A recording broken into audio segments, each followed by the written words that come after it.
Hello सर्वांना मकर संक्रांतीच्या खूप खूप शुभेच्छा.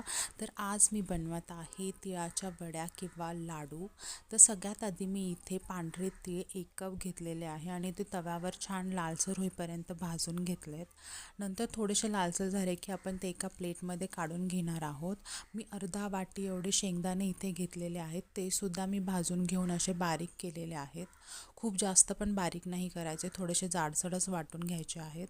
नंतर मी इथे 1 वाटी एवढा गूळ घेतलेला आहे आणि त्याच्यामध्ये 3 ते 2 चमचे एवढं मी पाणी ॲड केलेलं आहे आणि गूळ चांगला वितळून द्यायचा आहे. नंतर पूर्ण गूळ वितळत आला की मी त्याच्यामध्ये 1 चमचा एवढी वेलची पूड ॲड केलेली आहे. नंतर आपले वाटलेले पूर्ण मिश्रण ह्याच्यामध्ये मी ॲड केलेलं आहे. गूळ, शेंगदाणा आणि तिळामध्ये पूर्ण मिक्स झाला पाहिजे असं सगळं छान मिक्स करून घ्यायचं आहे.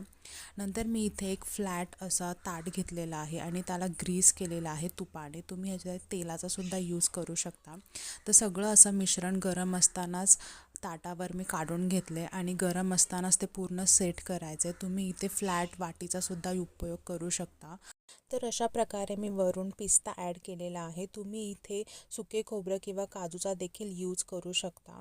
तर अशा प्रकारे मिश्रण थोडंसं थंड झालं की आपण त्याच्या वड्या पाडून घेणार आहोत. मिश्रण गरम असतानाच आपण वड्या पाडायच्यात, खूप थंड झाल्यावर वड्या पाडता येत नाही.